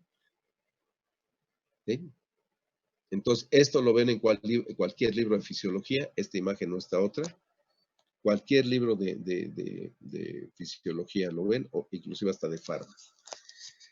Entonces, no sé si hasta ahorita haya alguna duda, creo que nos hemos detenido algún tiempecito aquí para dar los elementos suficientes de juicio para saber que cualquier fármaco que tenga efectos preanestésicos o anestésicos está produciendo una estimulación vagal en menor o mayor grado. Pero no nada más eso, una anestesia puede ser perfecta, pero si el operario, el primer ayudante y el cirujano están haciendo tonterías ahí en la cavidad, así utilicen el medicamento más noble que protege el corazón, siempre va a haber una estimulación vagal. De hecho, la hay. Una cirugía es una agresión desde que incide en la piel, pero ya el manejo de los tejidos implica una gran responsabilidad, el mínimo manejo posible a los tejidos, el mínimo, el indispensable, el necesario manejo de los tejidos para que su paciente no caiga en una bradicardia. Y esto es consecuencia de la estimulación de los reflejos vasovagales, estimulación de los reflejos vasovagales, que son desaceleradores, mientras por otro lado, los pares simpáticos son aceleradores, y así es como se mantiene, uno acelera, otro frena, uno acelera, otro frena. Así es como se mantiene bien. Entonces, ¿qué más hace la atropina? Entonces la atropina va a modular los efectos desaceleradores sobre el parasimpático, sobre el nervio vago. Pero solamente debe utilizarse en animales sanos, que no tengan compromiso cardíaco, que no se pueda generar un edema de pulmón, porque tiene ese efecto, es un parasimpático lítico, simpático lítico. Entonces, ¿qué va a suceder? Que bloquea la acción sobre el vago, pero por otro lado puede tener un efecto acelerador. Y en un cardiópata vamos a producir un edema de pulmón.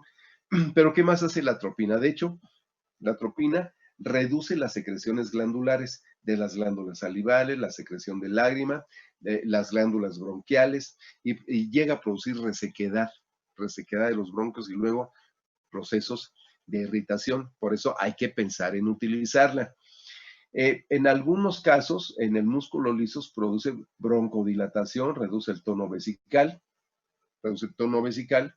y aumenta el tono del esfínter vesical, o sea, retiene la orina. En lo que el músculo liso se relaja, el músculo detrusor de la vejiga, por el otro lado, contrae el músculo del esfínter vesical y hay retención de la orina. Entonces, Además, hay que ver estos efectos secundarios, sobre todo la reducción de las secreciones glandulares, salivales, lagrimales y las glándulas bronquiales de la nariz y de la faringe, y con esto produce resequedad. Entonces, hay que tener mucho cuidado con esto.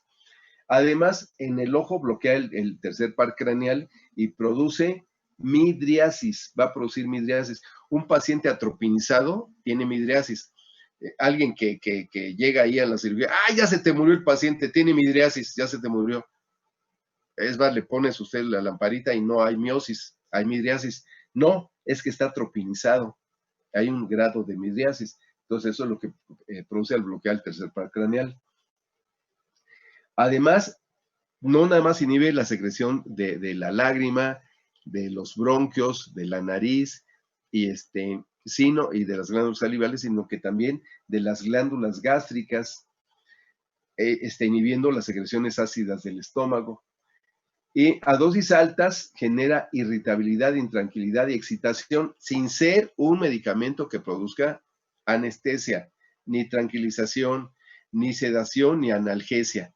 Eso no produce la atropina. La atropina no es tranquilizante, no es analgésico, ¿sí? Y no es sedante. Eso no es la atropina. Es un anticolinérgico que ya lo vimos. Bien. Una vez visto los efectos de la atropina y para qué se usa y en qué casos no se usa, y habiendo visto las vías de administración y las dosificaciones, vamos al siguiente grupo. El siguiente grupo está relacionado, que son los tranquilizantes, los sedantes y los analgésicos, ¿no? Entonces, que ya habíamos visto en el cuadrito que ustedes tienen por acá, que son los tranquilizantes, los sedantes y los analgésicos. Y vamos a ver dentro de ellos los tranquilizantes, ¿no? Los tranquilizantes, nos vamos a detener en estos tranquilizantes y vamos a ver algunas de los efectos que tienen. Los tranquilizantes producen los siguientes efectos. A dosis altas, estos tranquilizantes son capaces de sedar, van a sedar, van a sosegar, van a quitar, van a calmar, van a pacificar. Son fármacos de efectos sedantes, pero sin inducción de somnolencia. El paciente se encuentra relajado, indiferente y no sienten necesariamente un dolor fuerte. Un dolor de muy poquita intensidad, son capaces de encubrirlo, pero no son analgésicos, no son buenos analgésicos. Produce un estado de quietud mental, sin inducción del sueño, ni oscurecimiento de la conciencia. Evitan la ansiedad. De hecho, algunos medicamentos se venden como ansiolíticos, ¿no? Algunos medicamentos, digamos, las benzodiazepinas, se han recetado, se han prescrito como ansiolíticos. Alguien que está muy ansioso, alguien que tenga mucha ansiedad, ¿no? Que todo el tiempo se la pasa, pues su tranquilizante menor, un diazepam, y ya se sosiega la persona, ¿no? Evita la aprensión mediante la administración de agentes con efecto calmante, o también se les llama taráxicos, o sea, son medicamentos que evitan molestias. Para eso se utilizan los tranquilizantes, pero hay desde tranquilizantes mayores hasta tranquilizantes medios y menores. Si estamos hablando de los fenotiazínicos, funcionan deprimiendo el sistema nervioso central por bloqueo de la dopamina en el hipotálamo, el sistema límbico y el sistema reticular. Eso es lo que hacen, deprimen el sistema nervioso por bloqueo de la dopamina, que es un mediador a nivel del sistema nervioso central, y deprimen el centro termorregulador. Es decir, si están utilizando ustedes un tranquilizante mayor, una fenotiazina, generalmente produce hipotermia. Pero como les digo, ¿esto dónde lo vemos? Lo vemos con el uso del tranquilizante solo, no el tranquilizante asociado a un anestésico, no como preanestésico. O sea, aquí debo decirles, todos los fármacos preanestésicos, que no son anestésicos, preanestésicos, tienen dos dosis. La dosis solita, que utilizan solita, que es el tranquilizante, que generalmente son a dosis bajas, o las dosis altas de los tranquilizantes, que son utilizados como las dosis altas como tranquilizantes y las dosis bajas como preanestésicos, porque se suman a la anestesia. ¿Me explico? Les voy a dar un ejemplo. Llega un paciente muy agresivo que no puedo revisar, muy agresivo. Está atacando y lo que se voltea y se mueve, o un gato, ¿no? Un gato muy agresivo, ¿no? Entonces yo al gato le pongo en la funda, le pongo su funda, lo meto en una funda, hay fundas contensoras para los gatos, y por vía intramuscular le aplico azepromacina, a dosis alta. ¿Por qué? Porque una vez que quede tranquilizado lo saco de la bolsa y lo manejo. Llega el mismo gato, pero lo voy a operar, le voy a hacer una OSH o lo voy a castrar. Utilizo la azepromacina a dosis baja más el anestésico. ¿Me explico? Entonces, los tranquilizantes tienen dos dosis, la dosis baja y la dosis alta. Si lo utilizo solito para una manipulación de manejo, lo utilizo a dosis altas. Si lo utilizo asociado con un fármaco anestésico, lo utilizo a dosis bajas. ¿Quedó claro? ¿Quedó claro o no quedó claro? No veo respuesta de ustedes. Angélica, muy bien. Ana, Anita, Aide, Alejandro, Ana, Sebastián, muy bien. Muy bien, muy bien, muy bien. Muy bien, entonces, si ustedes ven un frasquito de azepromacina, muy bien, Monse, si ven un frasquito de azepromacina, utilicen las dosis bajas si van a anestesiar, porque es ese más el anestésico. Si llega un paciente que voy a tomar una placa radiológica y no se deja manejar, ese paciente, dosis alta. Y ya con dosis alta lo contengo, le tomo la radiografía y quedó bien. ¿Me explico? Dosis alta. Entonces, tranquilizantes a dosis altas para manejo de tranquilización, manejo de un paciente. Paciente que va a ser anestesiado, tranquilizantes a dosis bajas. Muy bien. ¿Cuáles son los efectos al deprimir la dopamina? Bueno, depende del centro termorregulador produciendo hipotermia. Deprimen el centro vasomotor, producen una ligera hipotensión. No es como los agonistas alfa-2 como la gilacina, que es un sedante que se va al piso la tensión arterial. Sí tienen un efecto leve hipotensor y producen una ligera taquicardia sinusal. Pueden deprimir la respiración. Si utilizamos dosis muy altas, deprimen la respiración. Tenga cuidado cuando lo utilicen como tranquilizante. No sobrepasen la dosis alta, no la sobrepasen. Ahora, en pacientes que pudieran estar complicados, que puedan tener un efecto paradójico, utilicen poquito menos entre la dosis baja y la dosis alta, una dosis media. Pacientes muy excitados que puedan tener un efecto peor, no lleguen a la dosis alta. Una dosis intermedia entre la baja y la alta. Como estos medicamentos se metabolizan a través del hígado, problemas hepáticos, cirrosis o lipidosis hepática o insuficiencia hepática, aguas con que lo utilicen, porque entonces vamos a tener que su acción se va a prolongar porque no se va a poder metabolizar. Entonces, todos los pacientes que van a ser anestesiados deben hacerse una bioquímica, idealmente en pacientes que sean gerontes o pacientes adultos o pacientes complicados con septicemia, una bioquímica completa de 21 elementos. Cuando no es el caso, que es un paciente de una cirugía electiva y es un paciente joven, mínimo, habíamos mencionado urea, creatinina, alanino aminotransferasa, aspartato aminotransferasa, bicarbonato, sodio, cloro y potasio. 8 analitos. Mínimo. Los mínimos. Si no, pues ya se van a 21 analitos. Estos efectos de los fenotiazínicos son irreversibles, no tienen un antagonista. ¿Sí? No tienen un antagonista, por eso tengan mucho cuidado, como sus efectos no son reversibles, no tenemos un antagonista. Muchos fármacos no tienen antagonistas. Los fármacos que son aplicados por vía parenteral o por vía intravenosa no salen del organismo salvo su metabolismo. Si utilizan algunas soluciones que pueden hacer que el filtrado glomerular a través del cual se van a desechar, no por las heces, sino por el filtrado glomerular a través del metabolismo hepático, tenemos que acelerar, tenemos que lavar al paciente con soluciones hiperosmolares, como serían los glucosados, o pasar una cantidad, claro, salvo el riesgo de producir edema de pulmón, pasar soluciones para estar lavando el paciente y que el paciente se despierte. No es como la anestesia inhalada, que como se inhala sale, no es como la anestesia inhalada. Entonces, deben tener mucho cuidado con los fenotiazínicos cuando se utilicen. Por eso, como no tienen un antagonista, no tienen un medicamento que revierta su acción, deben de tener mucho cuidado.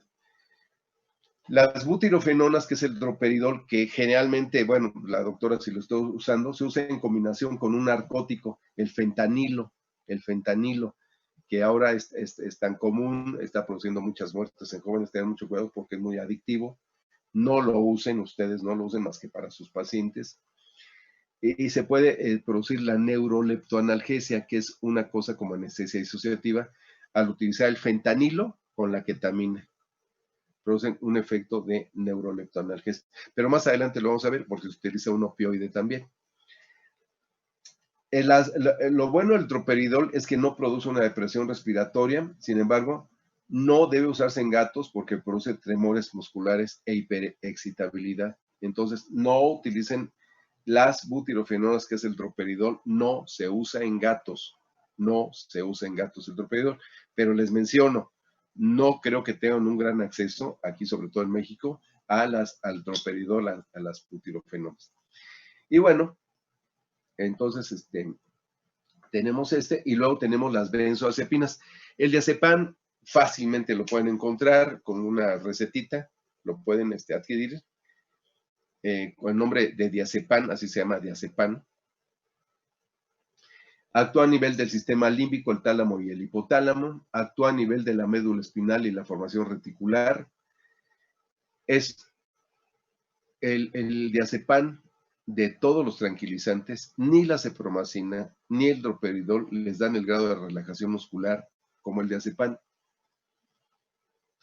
Y tiene actividad anticonvulsiva de amplio espectro. Cuando un animal llega en convulsión, lo ideal, el anticonvulsivo universal por excelencia es el diazepam. Le ponen diazepam. Porque además el diazepam no produce los efectos que los fenotiazínicos producen, que es hipotensión. No producen hipotensión. A menos que sea una dosis muy, muy alta. Pero se utiliza para control de convulsiones. Él es el anticonvulsivo de primera elección, si no sabemos el origen de la convulsión, para que nuestro paciente no fallezca en un estado convulsivo. Entonces, para evitar una convulsión, es el anticonvulsivo de primera elección. Son útiles en pacientes con disfunciones del sistema nervioso central, en epilépticos. Se usa en pacientes epilépticos. Ahora, la epilepsia no es una enfermedad. La epilepsia puede ser su origen puede ser oscuro, es multifactorial. Decir epilepsia es quitarnos la bronca, decir, es epiléptico, ya me voy contento, es epilepsia. ¿Quién la produce? ¿Quién sabe? ¿No? Entonces, pero es para control de epilépticos. Tiene un efecto mínimo depresor de hipotensión sobre el sistema cardiovascular y respiratorio, por eso se utiliza muchísimo para las convulsiones y se utiliza muchísimo asociado con la ketamina. Es una maravilla utilizarlo porque produce muy buena relajación muscular. Y se utiliza muchísimo en pacientes gerontes y pacientes débiles, donde los efectos de las benzoazepinas y fenotiazinas pudiera producir un efecto negativo. Utilicen diazepam en gerontes, pacientes gerontes y pacientes débiles. Se puede utilizar por vía intramuscular. No es soluble en agua, por lo tanto, la administración, cuando están utilizando ustedes una solución salina, debe ser por vía lenta, muy lenta, muy lenta, porque puede producir precipitación y trombos. Para evitar una trombosis, entonces se utiliza en forma muy lenta, porque no es soluble en agua. La administración rápida puede causar bradicardia y apnea. No se pasa rápida, se debe pasar lenta. Puede causar una excitación paradójica y agresiones, sobre todo ¿en dónde? En gatos. En gatos. En gatos, aún pasando la lenta de dosis a dosis utilizadas solas, a dosis altas, puede producir un efecto paradójico. Excitabilidad de agresión. En lugar de producir una tranquilización, va a producir el efecto negativo contrario. ¿Dónde puede ser esto? En gatos. Entonces, abusados en gatos, utilicen las dosis bajas recomendadas. Y finalmente, las benzodiazepinas pueden ser utilizadas conjuntamente con otro fármaco, como es el caso de la tiletamina y el solazepam. El solazepam es la benzodiazepina y se utiliza con la tiletamina juntos. A mí no me gusta en lo particular porque ya viene tiletamina más solazepam y así se utiliza de 3 a 5 o de 5 a 7 miligramos por kilogramo, por vía intravenosa o vía intramuscular. Muchos, una gran mayoría de médicos la utilizan con mucho éxito. Yo me confieso un ignorante, de hecho no hago anestesia desde hace 6 años, pero la llegué a utilizar y no me gustó. Yo preferí utilizar separadamente o acepromacina o diazepam con ketamina. Era lo que yo utilizaba. Y producía un efecto superior porque tenía control sobre una u otra. Aquí no. Aquí introducen las dosis tal cual como viene mezclada comercialmente. Bien, luego vamos a tener los sedantes, vamos a pasar los sedantes. Ya terminamos de ver tranquilizantes como preanestésicos, ahora vamos a ver los sedantes. Habíamos mencionado que los sedantes son los agonistas alfa-2 y habíamos mencionado el ejemplo clásico, la gilacina. El nombre comercial es Rompun, pero ya ahora hay muchas gilacinas, no sé cuántos laboratorios, y su efecto es a nivel de sistema nervioso, evitando la entrada de calcio para la despolarización y repolarización de las membranas. Y disminuye el tono simpático produciendo analgesia e hipotensión. Son buenos analgésicos, pero a mí en lo particular no me gusta. El que no me guste no es que sea insegura. Si los que la saben usar la usan, qué bueno. Y aquí va la máxima, que se las voy a recordar. El anestesista experimentado confía más en la respuesta del paciente que en los signos clásicos de la anestesia. Nosotros vamos a tener signos de anestesia, pero un paciente experimentado se guía con base a eso, pero principalmente en la experiencia. Ahora, ¿cuál es el mejor fármaco? Es como decirle, ¿cuál es el mejor coche? A lo mejor alguien dice, no, pues a mí me gusta el Audi. No, pues a mí me gusta el Volkswagen. Oye, no, pues el Audi es mejor, sí, pero el Volkswagen no causa, no se utiliza tanta gasolina, los servicios son más baratos, las piezas se encuentran. Un Audi, en una pieza te sale un ojo de la cara. El seguro que pagas es más barato en un Volkswagen que en un Audi. ¿Me explico? La afinación es más barata, los pagos de tenencia, etcétera. Entonces, ¿cuál es el mejor coche? El que ustedes, de acuerdo a su presupuesto, y de acuerdo a si tienen garage o no, etcétera, quieren comprar. ¿Cuál es la mejor anestesia? ¿Cuál es el mejor fármaco tranquilizante o preanestésico? El que ustedes dominen. El que ustedes dominen. Porque el anestesista experimentado confía más en la respuesta de los estímulos del fármaco en el paciente que en los signos clásicos de la anestesia. ¿Me explico? Esta máxima debe tenerse siempre en cuenta. No denostar al que utiliza, ay, tú utilizas anestesial para anestesiar.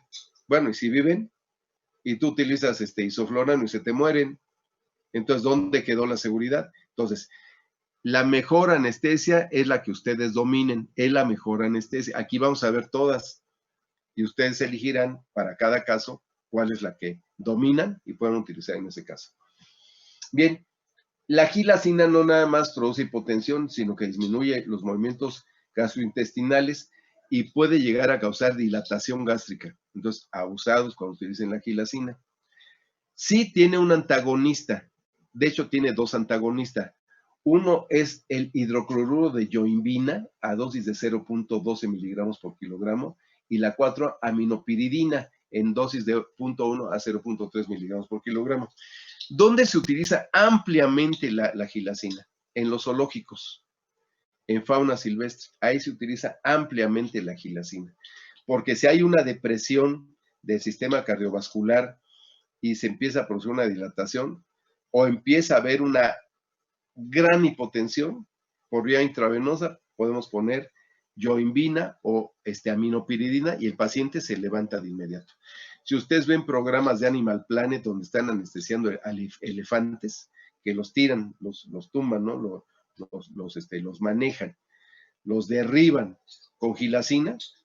Si el paciente empieza a deprimir su sistema circulatorio y empieza con hipotensión, de inmediato por la oreja, por la marginal o alguna vena en la oreja le pasan yoimbina o aminopiridina y el paciente se levanta. Es un antagonista potente. Entonces, la gilacina sí tiene un antagonista. 2, la aminopiridina o la yoimbina. Y se utiliza mucho ¿en dónde? En fauna silvestre. Eso no es que no lo utilicemos en pequeñas especies, también se utiliza, pero procuren utilizar dosis seguras, dosis bajas, porque la primera contraindicación de la gilacina es la hipotensión.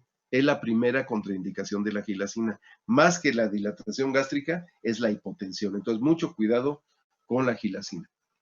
Bien, ahora nos vamos al último grupo. Acabando nada más con la gilacina, acuérdense que produce su actividad de hipotensión, y al producir hipotensión produce también hipotermia. Entonces, pacientes que estén regresando de una anestesia que le han puesto gilacina, tienen que poner bolsas de agua caliente porque produce hipotermia, deben tener mucho cuidado. Si son pacientes débiles, no la usen porque lo van a matar. Entonces, pacientes débiles, no la usen. No la utilicen en cardiópatas por el problema de hipotensión. Y como se metaboliza por el hígado, pacientes con insuficiencia hepática o con insuficiencia renal, no lo utilicen. No lo utilicen porque se prolonga el tiempo de acción. Entonces, no la usen. Por eso hay que hacer los exámenes del prequirúrgico, urea, creatinina, las transaminasas, ¿no? Hay que hacerle estos estudios para evitar nosotros tener un problema grave. Muy bien.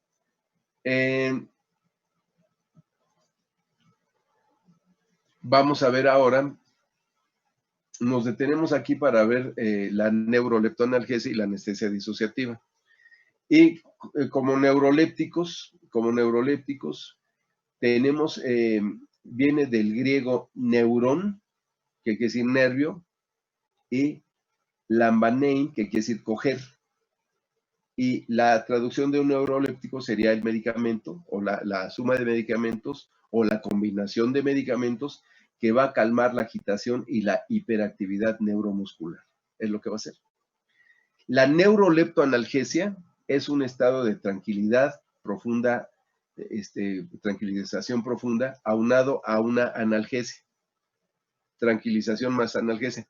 De hecho, les voy a decir una cosa, tanto la anestesia disociativa, que ahorita vamos a ver, como la neuroleptoanalgesia, el paciente puede estar semiconsciente, porque produce una disociación a nivel del tallo cerebral, y se utiliza muchísimo en pacientes gerontes, se utiliza mucho en cesáreas, sobre todo en pacientes gerontes o con compromiso cardiovascular. Y aquí no se pierde totalmente la conciencia, sin embargo, no hay una reacción, están inconscientes, de hecho el paciente está viendo cómo lo operan, pero no hay un nivel de conciencia, ¿sí? No están totalmente fuera de la conciencia, están semiconscientes, por así decirlo.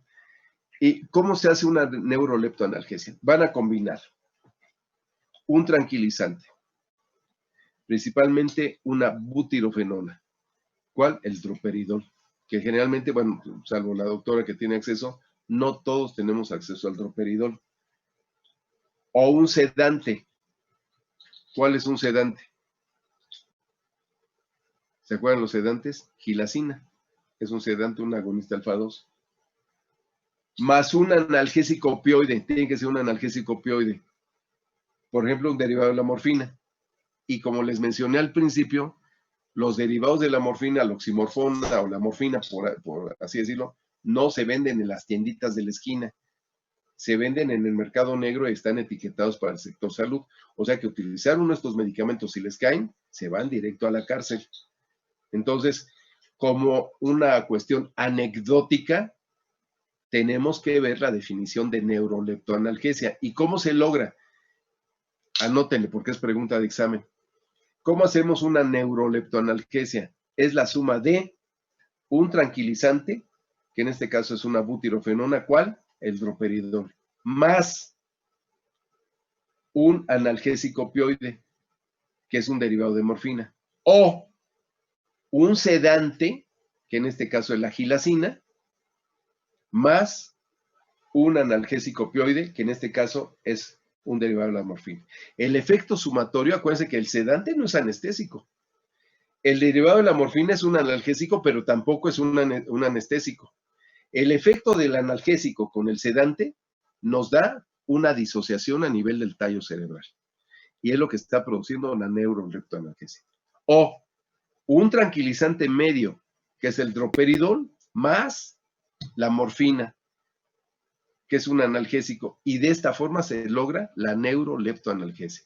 Resumiendo, ¿cómo logro la neuroleptoanalgesia? ¿Qué combinación? Un tranquilizante medio, que es el droperidol, más un derivado de la morfina. O un sedante, que es la gilacina, más un derivado de la morfina. De esas dos formas yo logro la neuroleptoanalgesia. ¿Tienen acceso? No, porque son fármacos prohibidos. Son fármacos, pueden ustedes conseguir, digamos, la butirofenona, el droperidol. Pueden utilizar ustedes inclusive la gilacina, se vende. Pero un derivado de la morfina va a ser muy difícil que lo consigan. ¿Por qué? Porque es del sector salud. Les cae una revisión o les cae algún agente de la Procuraduría, les ve un frasquito a ustedes del sector salud y lo refunden en la cárcel. Ya hubo el caso de un compañero que se apellidaba Zamora. Le estoy hablando de hace 30 años, no más, como 35 años. Sí, como 35 años. Y no compró un medicamento, no compró morfina, ¿eh? Este médico le llevaban sueros, solución salina, solución 1+1, solución glucosada, Harman, Ringer, que son las que utilizaba, pero marcadas con el sector salud. Y pues se las daban a precio irrisorio. Entonces, arriba de su consultorio, él estaba en Insurgente Sur, enfrente de las oficinas del PRI, pues retacaba. Tenía cajas y cajas y cajas y cajas de sueros y las iba utilizando y le salía regalado. Pero decían sector salud. Utiliza únicamente para el sector salud. Y le cayeron porque cuando llegó el proveedor, que era un proveedor que se volaba las soluciones del sector salud y se las vendía y él las compraba, cuando sale el proveedor de su clínica, atrásito del proveedor le caen los agentes, los judiciales. Le hacen un cateo con orden y ven y lo refundió en la cárcel, no sé cuántos años estuvo en la cárcel. Y no era morfina. Entonces imagínense nada más lo que les estoy diciendo. Por eso deben de tener mucho cuidado.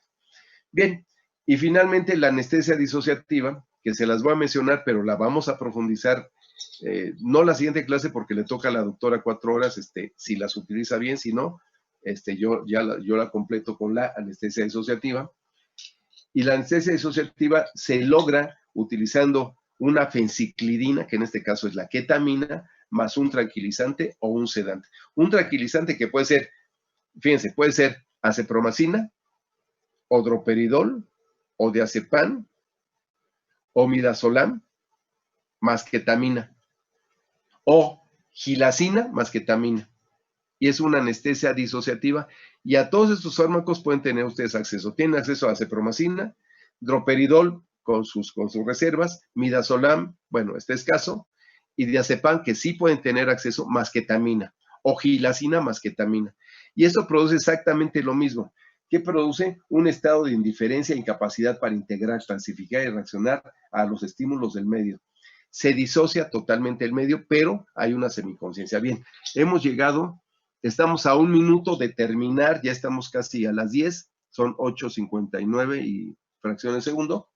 Voy a ahondar sobre la anestesia disociativa porque esta es la que van a utilizar. Si no tienen máquina, esta la vamos a utilizar. ¿Alguna duda o pregunta o ya nos podemos retirar? Doctora, ¿alguna duda, pregunta, algo que quiera decir? Yo, profe, Sí. ¿Cómo había dicho que hacía una anestesia disociativa? Una anestesia disociativa se logra con ketamina. La ketamina es un derivado fenciclidínico, ketamina, ketamina, más un tranquilizante, que puede ser mayor, mediano, menor, o un sedante, que es la gilacina, que son los agonistas alfa-2.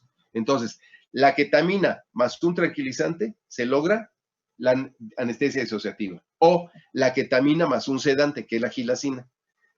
La base es la ketamina. Ketamina más tranquilizante igual a disociativa. O ketamina más gilacina, que es un sedante, anestesia disociativa. Hay dos formas de lograrlo. ¿Me expliqué? Ketamina más tranquilizante o ketamina más sedante. Eso se llama anestesia disociativa. ¿Quedó claro? De todas formas, voy a ahondar para el martes o el miércoles cómo se utiliza y las dosis. ¿De acuerdo? Fuera de eso, ¿alguna pregunta? Somos ahorita, no quisiera irme sin antes ver que somos 14 participantes. Somos 14. Nos hacen falta 8 compañeros. Por favor, les pido. Seguimos avanzando inexorablemente y se van a perder pues, de muchas cosas. Entonces, yo les pido, por favor, ayúdenme a poner ahí en el WhatsApp a los compañeros que se integren, por favor, los que están en la lista. Sí me gustaría que iniciáramos con la lista, con la doctora el martes.